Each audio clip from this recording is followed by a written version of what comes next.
1 minute.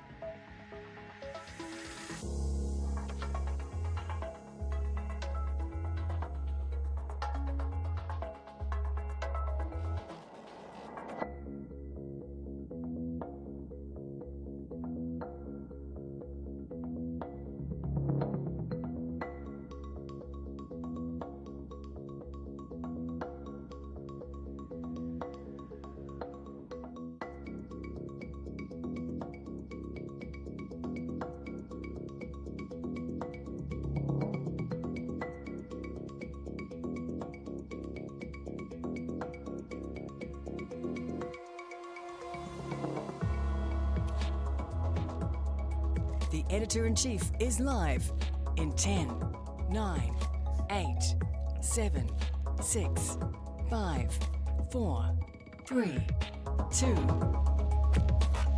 1. Okay, welcome to the program. You're with the Editor-in-Chief and we are live. Great to have you company this morning. Welcome to the program. What is our worst drug, folks? What is it? It's booze, isn't it? It's clear as day. The cost of alcohol harm in New Zealand is put at $9 billion, $9 billion bucks. So why is the levy collected from booze that goes towards harm prevention so small? Why is it so small? And it just went up for the first time in 15 years. It went up, so it's not much, only by half a cent per can. So $9 billion in damage, but just $16 billion collected in levies earmarked to reduce the harm from alcohol. It's a big deal. Is it time to hit booze seriously? And how do we do this? Have we got this wrong or have we got it right? We'll look at this. And are we going after the wrong drugs, folks? I'm Duncan, Garner.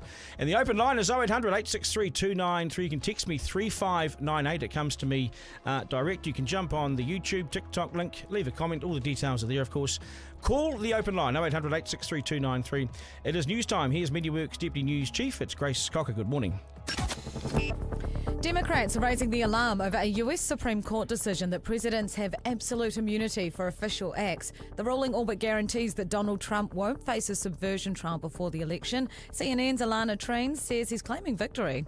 Shortly after this decision was brought down, he wrote, quote, "Big win for our Constitution and democracy. Proud to be an American." Experts are frustrated at the lack of action on perinatal deaths. A review found barely any change in the number recorded over a 15-year period, with suicide also leading cause of maternal mortality. Chair John Tate says women's health has always taken a back seat. Anybody who can make a systemic change in the health system, we just don't seem to be making those changes. A young family has been left shaken after a terrifying attempted carjacking. They were waiting in long weekend traffic on Friday when youths in Waikato fleeing police tried to take their vehicle. The group were wanted for an alleged burglary at a Te Awa Mutu store and were eventually arrested.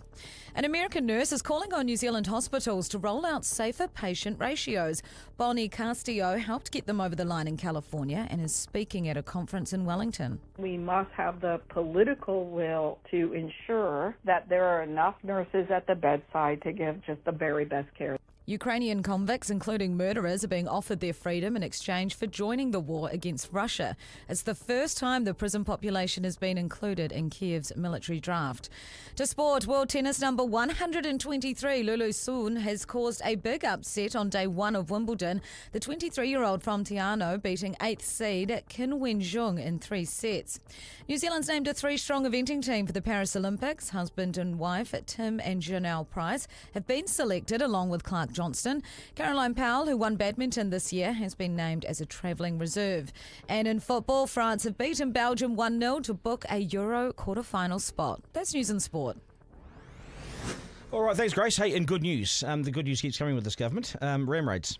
So we've got a 3-year low now. So last month it was the lowest number. We did hit that. Yeah, 15. Yes. Still a lot, though, Only for really. 2 days. When you think about it, that we're thinking that that's a low number. You know. Do you know if the tree was watered yesterday?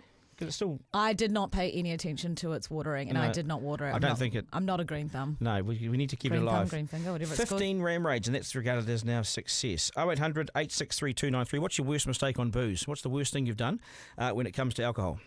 Garner. I haven't got the time. There's not enough time in the program for me to go through mine. It's no secret that we have an unhealthy attitude towards alcohol, our alcohol culture. We're a nation of drinkers, boozers and pissheads, and the cost and fallout and harm of that is put at about $9 billion a year. And somehow it's more accepted across society than other drugs. Booze, oh, yeah, it's okay. Well, join us, mate. What's wrong with you? And yesterday, alcohol levy charges went up for the first time in 15 years. The funds collected will rise from 11.5 million to 16.6 million. The good part, unlike a normal tax, the levy goes directly to reduce alcohol harm, which sounds great, except the levy increase is so small, it's just half a cent added to the price of a standard can of beer.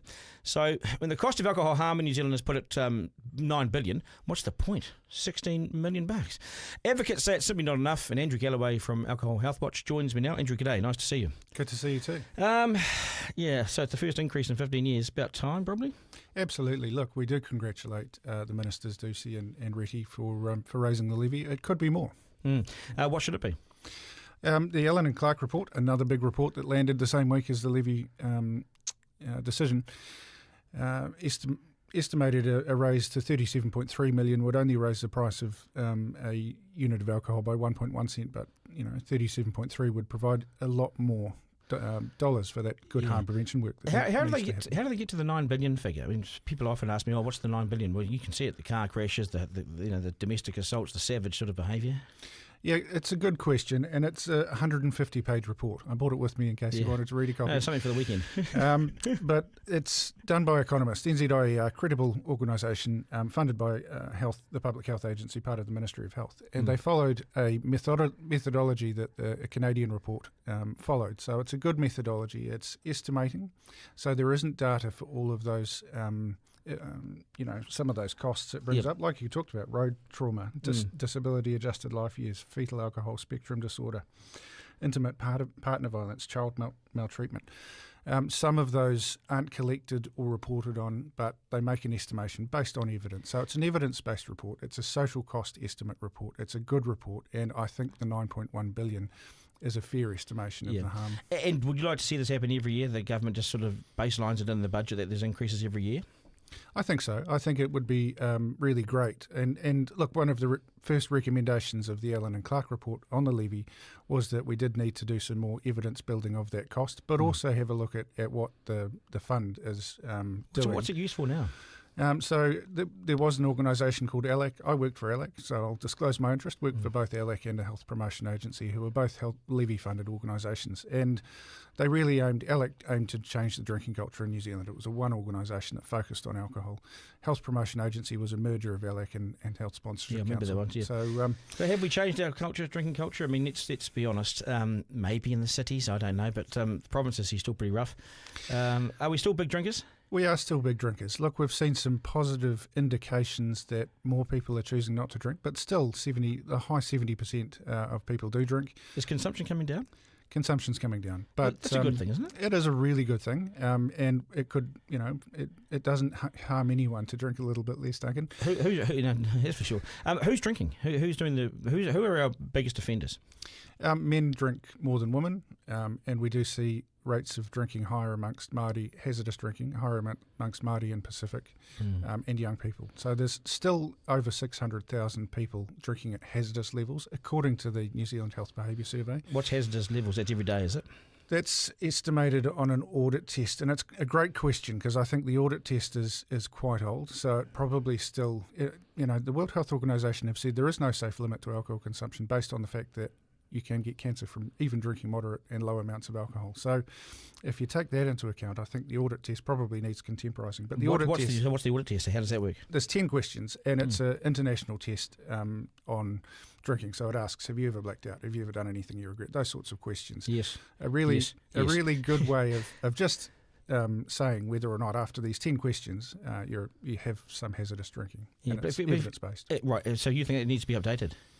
I think it probably is time to be updated, right, given the high harm that we know, and also the fact that the World Health Organization is saying there's no safe limit. I remember covering a debate when we went from 20 to 18, with in Jenny Shipley's time. And I remember her saying this will lead to a cafe-style culture of drinking in New Zealand. Now, we're 25 years down the track. Have we seen that sort of cottage boutique drinking industry or not? To some degree. I mean, look, I'm not anti-industry. I'm pro-health, but I love the hospitality industry. I think there's some really great offers out in the market, more than there were back when that debate was going. But I think the science behind making it more available will reduce harm doesn't quite add up. Every single jurisdiction in the country, pretty much who have done that, have gone, actually, that didn't work, and tried to pull it back. So there's a balance to be struck. I'm not saying alcohol should be outlawed, but having it so cheap, so available, marketed so widely and glamorously is a problem. Yeah, it's had a free pass for all time, isn't it? Yeah. I mean, you go into places like Otahuhu, Onehunga and places, there's 122 off licences. Maybe 130 by now. They're on every corner, and they target poor areas. That's a really sad indictment, actually, on those operators who choose to set up there, but also some of those are big chains. Though. But yeah, absolutely. Our research when I worked at ALEC highlighted the fact that alcohol's more available in lower socioeconomic areas. The police have cracked down on it, though, haven't they? They've sort of local alcohol policing laws and things. They've really had a go, haven't they? The police do the best that they can. And there's also council licensing inspectors, public health officers. There's a team of people that get out and do that. They do the best that they can. We have had local alcohol policies that have been bandied about in court. Auckland's, for example, has been in appeal for 10 years. So how does that work? When the law was put in, they said you can have this local alcohol policy. Councils can control the number of outlets, where they are. It can set limits. The alcohol industry appealed that and appealed it all the way to the Well, it was shaking them down, wasn't it? It was limiting their hours of opening. It was one-way door policies, all sorts of things. What about you? Do you drink? I do drink, but I drink a lot less than I used to, Duncan. Was there anything that sort of put you on this path? Or did you find one day you were drinking too much? Or I work at Alcohol Healthwatch, so I had an internal moral conflict. When I started back in the sector, I had 5 years out of alcohol harm reduction, and when I came back, I still had a problematic drinking culture, so I was binge drinking, basically. And at Boxing Day, I had a rather embarrassing event for myself, and that was a catalyst for me to go, that actually needs to change. I'd been back at Alcohol Healthwatch since October last year, and that moral, kind of internal moral challenge had been there for me. What happened on Boxing Day? Look, it was a barbecue. I lost my temper at the end of it. I wanted to go home, and someone didn't want me to leave. And it was embarrassing. And you had a few too many. I'd had many too many. It's interesting, isn't it, given the job that you're in and that sort of thing happens? Does it sort of slap you around the face a bit, does it? It did. I also had a really good health reason. So I'd had some blood tests. My cholesterol was up. My liver indicators weren't good. So I'd had all of these messages coming to me, like many people do, to go, your drinking is causing you a problem. Yeah. That really, for me, was a catalyst to change. Yeah, good on you. Hey, thanks for today. Appreciate all the very best. Thank you. Appreciate your time. Garner. 0800 863 293. Tooks has said Duncan, alcohol isn't cheap. It's $10 for a pint. Bottle stores are different conversations. Yeah, they are different conversations. But go to town and get on it, and you basically take out a small mortgage. That's the price of alcohol these days when you go to a bar. 0800 863 293. What's the worst thing you've done when it comes to booze? We've got time. We can talk about it. Now, if you're thinking of travelling for this school holidays, you might want to check out the price of domestic flights. They've skyrocketed. I felt this the other day coming back from Wellington. But it's not stopping Kiwis. According to the latest data from Flight Centre, many parents have already put their plans in place. Unlike me, sorry, Buster, there's no holiday. School holiday bookings for families are up 10% compared to last year, while bookings during the school term prior are down 30%. That means that parents are listening to the principal and to the government's crackdown on truancy and not taking their kids out of school during term time, which is what they've done in the past. But how on earth can they afford it? And are there any bargains to be snagged? Heidi Walker is General Manager of Flight Centre New Zealand and joins us now. Heidi, g'day, nice to see you. Morning. Where are the deals? Tell me where the deals are. Well, you have to be a little bit flexible with where the deals are. So, potentially you might be imagining yourself on a beach in Fiji. Perhaps you have to be a little bit more flexible with that. Maybe it's going to be the Gold Coast or, even Sydney. There's lots of places. I reckon that America looks cheaper at the moment too. Some of the flights, because the flights coming in are therefore going back a bit empty. So jump on those, yeah? The supply demand definitely makes a difference in what the pricing looks like for us for our holiday.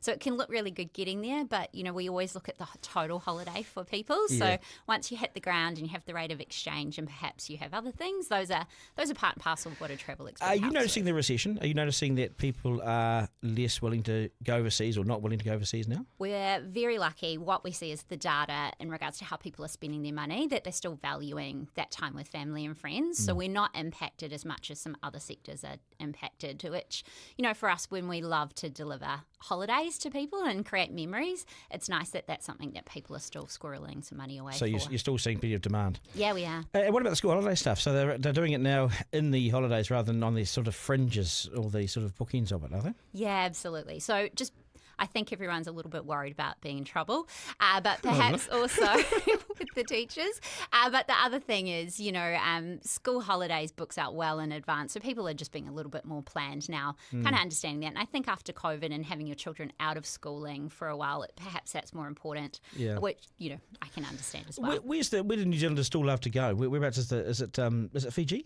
Yes, Fiji is our number one destination that Kiwis love to travel to. Then closely followed by Australia, Cook Islands, those sorts of places. But we're also, like we said, supply demand. We're seeing Bali come back. We're seeing Thailand. We're seeing other destinations come through. Bali. So we fly there direct now. Is that right? Yes, yeah, that is going seasonal direct. So we're looking forward to that going a little bit more as well. Yeah. With the recession. Where did you feel it? You must have felt it during the COVID rather than now, right? You've seen a big bounce back, have you? Yeah, we have seen a bounce back, but it's really difficult, like many businesses, travel with the borders shut for such a long period of time. We had to downsize a lot in the travel industry, so now we're just trying to get that supply demand for our customers in the right place as well. How much forward booking do we have to do? How much in advance do we have to book to get some of these deals? I would always recommend for the school holidays to be grabbing them at least one school holiday ahead. That would be the best place to do it. But the further out you can do it. A whole term. So we'll talk about 3 months. Yeah, absolutely. Christmas time is a great time to be planning your July school holiday. We have some really great sales around that time. Yep. So I would be going as far out as possible to get the best deals. Gold Coast is still an oldie but a goodie, isn't it? Absolutely. I think Gold Coast is underrated. Yeah. We've got lots of theme parks for families, but also, if you are a family that has older children, that coastline has so many opportunities to do some cool things. What about domestic flights in New Zealand? The other day I had to change a flight from Wellington to Auckland. I had to come from a 10 a.m. flight to a 6 a.m. flight, right? So a couple of hours earlier, and it cost me $391 to change it. And it took an hour on the phone with Air New Zealand. Yes. It was really disappointing. But the cost of it, that means the entire cost for Wellington to Auckland cost me $750. Yeah. It's outrageous. It is a lot. So supply demand with Jetstar announcing the other day they were going to put some more services on is great for us, or great, for the consumer. Definitely is supply demand, and it is expensive, and sometimes it will seem like you're paying the same price as Trans-Tasman as you might be paying domestic. But are we paying too much domestically, or is this just the fact that they effectively are a monopoly? I mean, I know Jetstar's here, but on some of those routes they're not. So Yeah. Unfortunately, just not something really we can do anything about. So we've just got to hang in there and wait for that to come a little bit. It seems tough, doesn't it? It is tough. Like everyone, even travelling for work, we book a long way in advance and sometimes decide when that cost doesn't match. And that's the best way. All the best. I appreciate your time on the program. Thank you so much. Thank you so much. Garner. Okay, lots of feedback coming in. Duncan, I'm a social drinker, says James. I had to go out. Bought a box of Canadian Club. The old CCs. Buying CCs. The 12-pack 3 weeks ago, and I still have half a box left. You've still got half a box left. As a Kiwi who owns a B&B in Rarotonga, I love it when holiday makers spend their money, so come on over, whānau. Drinking among men, says MB, is seen as manly and macho in this country. It's everywhere, even in our sports clubs. Not as much as it used to be. Remember in the 80s? When my parents would go down to the rugby club, we'd be there all night. It was smoking, drinking. Our first rugby trip overseas, they were smoking in the back of the plane. That's what people did. The cost of alcohol harm is 2 city rail links, says David. Yeah, that's not a bad way to put it. 2 city rail links. Do you drink, Kalo? You a drinker? You much of a drinker, mate? Not as much as I used to be. I actually went through a patch this year where I went 3 months without alcohol. Oh, yep. At the start of the year. Well, that would have made you a happier soul, wouldn't it? Yeah, well, it was just the thing about it, and going 3 months without alcohol, I'm definitely not anti-alcohol. It's just that I just figured that it wasn't healthy what I was using it for and when I was using it, if that makes sense. No, what does that mean? Well, like, for example, I'd get to the end of a week and go, oh, shit, I need a drink or whatever. And Did you, though? Yeah. Well, no, I didn't need it. And I found that in other ways, without sounding preachy and all that sort of jazz. Yeah. And I've actually come to the realisation that, I can have 1 or 2 after a game of rugby, but I don't really need any more. Yes. The problem is it used to be 6 or 7 or 8 or 9 and go to town. Well, that's it. And I went about 4 or 5 weeks on the bounce towards the end of last year, getting absolutely hammered. Did you? Yeah. And you're a big unit too, so it'll take a bit to throw you. Oh, yeah. Oh, man. You should have seen me at the Christmas party, mate. I was dressed up as a chili pepper. Oh. And not good, mate. I was just absolutely hammered. Yeah. And I accidentally knocked a bloke's tooth out dancing on the dance floor. What? You don't accidentally knock someone's tooth out. Well, he was too close to me, and I was dancing on the dance floor, cutting shapes, mate. And there goes his tooth. And I thought, from that moment, you need to slow down. There's always a little warning sign. Thank you, Kaylo. Yep. 3 questions from the Editor-in-Chief. 1. At number 1 today, have the Plonker Rankings had any impact yet at all? It seems so. At number 1, angry Andy Biter, the Hamilton City Councillor who used vulgar and vile language in an expletive-laden rant towards another local mayor, her name is Susan O'Regan, and telling her to get off her fat ass, is now going to face an independent investigation into his antics and his behaviour and his language, and whether it sort of meets the test of someone who sits in public office. Now, I can save you the money right now from that investigation. This dickhead has no place around the council table. Send him back to yesteryear, where he came from. Jurassic Park called, and it wants Angry Andy back to live amongst the dinosaurs. See you, Andy. 2. And number 2, how many feral cats were killed in the controversial North Canterbury wild cat hunt? An astonishing 370 feral, wild, mad moggies were trapped and shot dead, with one guy nailing 65 cats on his own. He won the $500 prize, which amounts to $7.50 for each cat he killed. Remember, these are wild and feral. They're like devil on steroids, smoking crack, these things. Put your hand near them and they'll eat it. It's thought there are more than 1 million feral cats roaming wild in New Zealand, so we need more of these sort of hunts, don't we? Oh, here come all the cat lovers. 3. And number 3, just who's leaving New Zealand during the brain drain and why does it matter? Infometrics says the majority of people bailing from New Zealand are aged between 22 and 44. So young workers, which leaves mainly older people here, like Len. So why does it matter? Well, here's why. Of the $180 billion this government spends in the budget last time, $45 billion went on welfare. Okay, 45. $23 billion of that was New Zealand superannuation, paid to everyone over 65, no matter how rich or poor you are. So apart from health, New Zealand Super is the single biggest item in the budget, more than anything else. And that means we need young workers here, taxpayers, so we can afford to keep paying super to the older New Zealanders. No point in having 5 million old people here if no one's working to pay for them. See, pretty simple. Garner. Right, now staying with that data from Infometrics, the largest group of people leaving New Zealand this past year are aged between 22 and 44. So young workers, bright, young, skilled workers. Big concern for the labour market. Where on earth are all the taxpayers going? And is this a problem for the future? Brad Olsen is, of course, the Chief of Infometrics and joins us now. Brad, g'day, mate. Nice to have you on. Good morning. This is a worry because these guys are smart, skilled, and they pay tax. Oh, absolutely. And look, I mean, there's always a natural level of some of this age group that head away, right? You know, people go over on the OEs for a couple of years and you hope you bring them back. It's just that at the moment, the number of departures and certainly the net number of departures of Kiwis heading overseas is the highest it's ever been. And certainly when we look at some of those figures, yes, there's a bit of that OE stuff, but it's not abnormal levels. You have seen a much, much higher number of Kiwis who are heading to Australia. And that means, of course, that you've got a lot of people, they've now got citizenship opportunities there and what have you, a lot harder to try and bring them back. So we are increasingly worried about that sort of skills gap that we might well be developing, especially because we actually have no idea, Duncan, who we're losing. We don't know the sort of talent that they've got. We know their age, but we don't know a lot more. Well, I can tell you what, my niece just left and her partner, and they're both in the money markets. You know, they're working with big sort of New Zealand companies like Jardins and that. So these guys were bright, skills, worked night and day in New Zealand, you know, and they couldn't wait to get away. I doubt they'll come back, Brad. In fact, we had dinner with them before they left, and they said they doubt that we'll see them again. You know, they're gone, mate. And that's just 2 people. Oh. It's incredibly tough, and I think that the worry, right, is that one of the reasons that's often talked about in New Zealand, and I hear this from, friends and family and similar, is that one of the reasons that Kiwis often come back to New Zealand is because they're looking for some free childcare. You know, they're looking for mum and dad to help out with the kids and what have you. But increasingly, if it is too difficult, you know, if they're still worried about jobs or about house prices or about everything else and what opportunities are overseas, you might well get to the point where it's almost cheaper to move your mum and dad overseas than it is to move you back to New Zealand. Wow. certainly, again, we're sort of worried, particularly about that Australian brain drain, just because the flow across the Tasman really is starting to accelerate. And part of that is because of their labour market. You know, the start of this year, first quarter, the Australian unemployment rate around sort of 3.94%. Ours had jumped up to 4.3. Not a huge gap, but if you look back in previous history, it's when Australia's is below New Zealand's unemployment rate, i.e. when there's better job opportunities across the ditch, that's often where you start to see that flow. So it is a worry, because you're right. In the future, we're going to have more and more older Kiwis who will need to be supported by a workforce that's effectively going to be smaller and smaller. Yeah, and so they're a tax base, you see. So with an ageing population, you need workers to provide. Because I went back to the budget and looked at that yesterday. $23 billion is one line item for New Zealand Super. It went up $1.6 billion in 12 months. So the next 12 months it goes up, let's say, $1.8 billion.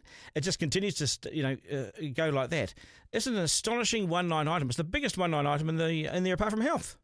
Massive. Well, and funnily enough, those people stick around because they're getting paid. I mean, I sort of say that a little bit facetiously, but you've got to look at where we put most of our government money. And you're right, the single biggest line item is for New Zealand Super.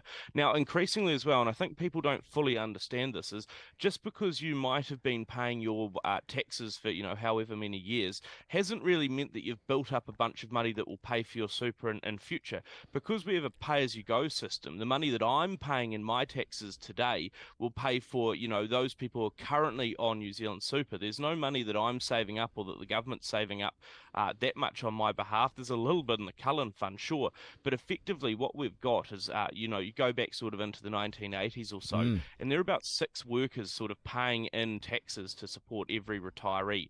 We're going to get down to the point where you're only going to have 2 people in work paying for every retiree. That means that effectively I'm going to have to be paying a lot more per retiree or per worker to afford all of that retirement money. Everyone sort of says, oh, we can afford it, we don't need to change it. Increasingly, if we're going to have a lot of young people leaving, we're going to have the population aging, we might well be able to afford it. We might not be able to afford much more, though. I wonder if this is, we'll never go back to the surtax again because it was so badly handled by National in the 90s. But I don't know, means testing, this scares the hell out of people, and also this is one of these taboo areas. You can't touch it. It's like capital gains tax. You can't bring one in. You can't touch super. It's one of those things that's protected almost.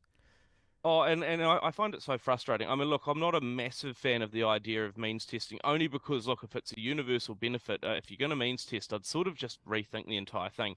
But here's my worry, is that people are living longer, and that's great, and they're working longer, so shouldn't we make the benefit a little bit more, the NZ Super, a little bit more proportional to people's lifespans? You go back sort of when we last changed the super age in the 90s, people were living a shorter amount of life at that point, therefore you didn't spend as much time on super.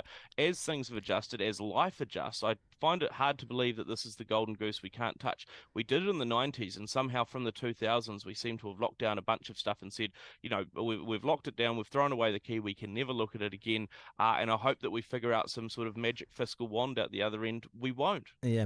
Do we? My final question is, do we make it 67? I know Bill English tried to get us there, and then it was overturned.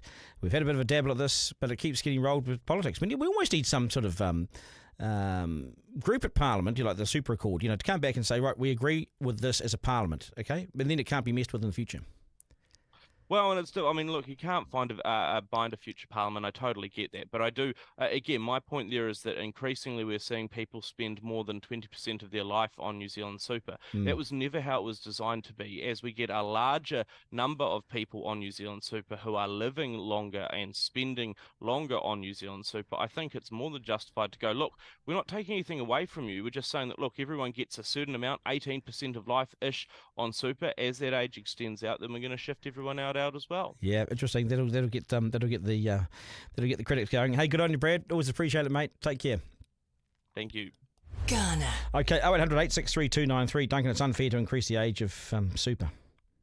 Well, why is it unfair? It's unfair to say that very few people will be paying for it in the future. How do we afford it? Forrester, you've got an email for me. This guy, Carlene, I assume, she said, hey team, New Zealand needs to be the Plonker of the week. To add our daughter to a trip to Auckland so we could take her to the zoo cost $370. Couldn't believe it. Most expensive trip to the zoo I've ever heard of. Well, so they flew from where? Wellington to Auckland? It doesn't say. It just says, to go to the zoo, 370. Well, I hope they stay there for the full day. Yeah, surely, right? I hope they took their own lunch. 370. 370. But so they must have flown here from somewhere, yeah? Must have. Yeah. And New Zealand needs to be Plonker of the Week. Yeah. Oh, okay. Well, so have we created a sign for them? I'm sure we can. We can do that. It's in there apparently. It's in the We've box. got New Zealand. It's great. Well, I'll get them ready for later on. Yeah, exactly. We've got some funky new music as well. Oh, I couldn't find the Roy Darrell sound because I couldn't. If anyone knows what the toy is actually called, okay. I couldn't find it, but I've got some funky Could you new give us music. a demo? The music? Yeah. Oh yeah. Go on.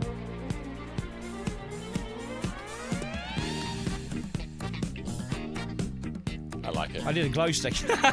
Okay, so what we'll do, you guys find the New Zealand sign for me, and we'll include add them. Yeah, we would do Yeah, that. I'll come in now, eh? Yeah, you do that. Thanks, Carlene. You do that. very much. Yeah, thanks for that. Good feedback. Garner.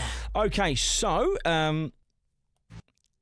It's the slam dunk. yeah, let's slam dunk it. Okay, so here goes. King's College, the private school in Auckland, is home to the children of the uber rich and the famous and the elite. It is regarded as the best education money can buy. It's where the rich send their kids.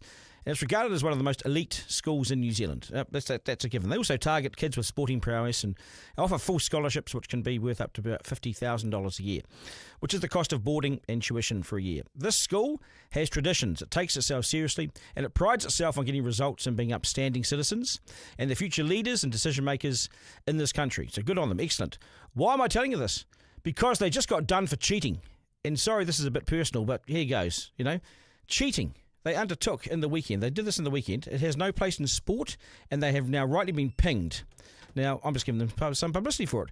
But I was part of a Mount Albert Grammar under-14 rugby team that turned up to Kings, to the Hello Turf at the number 1 ground at Kings last Saturday for a match against their under-14 side. So far, so good. It's getting to the crunch end of the tournament. Everyone takes it seriously.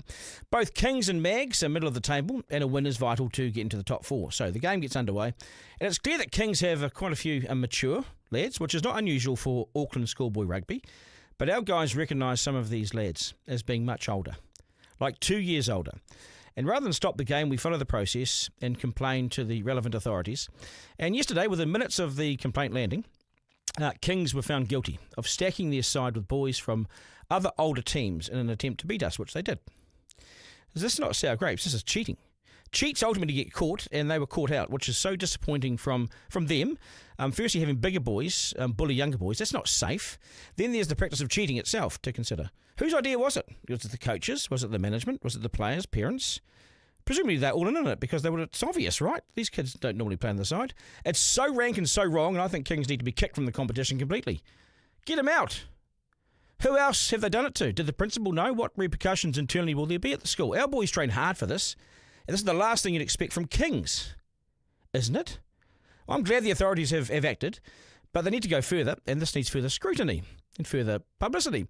Cheats never win in life, and it tells you everything that you need to know. Okay, I'm proud of our young men for standing up to this team and for being brave and courageous. Ultimately, they cheated, and we won in the end, but it's poor form, and it must be stamped out big time, because I'm over it. Garner. Okay, we've got New Zealand, but we've got King's College on there too. You King's could. College good. Why not? You're a rugby referee. Tell me how good that is. Cheating. Not good. And I mean, the thing is, right, I referee senior rugby now, but I remember when I was refereeing school rugby, it is taken far too seriously. Particularly at the lower, underneath the first 15, it is taken far too seriously. Yeah, probably is, yep. But cheating's not okay. Well, 100%. That's what I mean. Like, why are we? You said that they had a bye, the under 15s, so they dropped them down to under 14s. That's not how it bloody works. Well, it's like getting a 23-year-old to play under 21s. It's dangerous. Bizarre. It's also dangerous too. Well, it's massively dangerous because there's massive developmental stuff going on at those ages.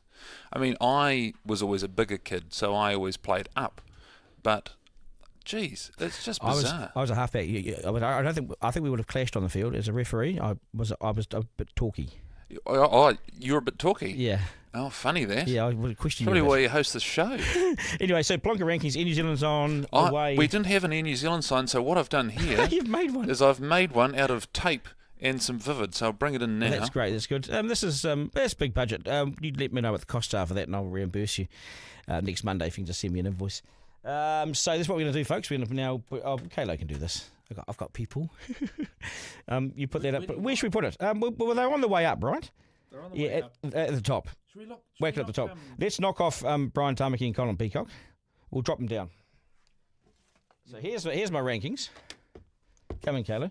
We're gonna drop everyone. Yeah. So Brian Tamaki's Brian can come down. He's gone. What's he done to come Brian down? will come back. He'll come back at some stage. It's a given that Brian will come back. Nobby Clark can stay there because he's defiant. He's a defiant prat, so he can stay there. I think we need better blue. Did you invest in the blue tack? What did you do for that? Yeah, man. Yep. You did. Kiwi Rail can come there, so they're on the way down. Angry Andy. Oh, he's number one. Yeah, sure. he can stay there for now. And just put them at 2. There we go. There we go. You whack that in there. Give it a bit of muscle, mate. And then put the other guys in here at 2. There we go. New Zealand can come there. You hold that while I say goodbye. Thank you. There we go. You have to head off the intro. Yeah, I can do all that. Outro, sorry. Yeah, where's that one there? That one there? That one there. Yeah, good on you, mate. Yeah. I'm just it's sort of life-size models coming here. It's like he's almost like a sort of a catwalk model. That is us. This will be available on Rover and wherever you get your podcasts. Thanks for all your support and your feedback and everything today. Appreciate your time. Also, I'm Duncan at rover.nz, so you can get hold of me anytime. To my team, Kalo, Miranda, Forrester, and Zarina. Thanks, guys. We'll do it all again on tomorrow. And remember, life isn't a dress rehearsal. No curtain raiser. This is it. We live in a great country. Get out and enjoy it. Take care. Ta-da. That was Duncan Garner, Editor-in-Chief Live. Missed something on the live stream? Text Duncan to 3598 to listen back on the podcast. Want to get in touch? Call 0800 863 293.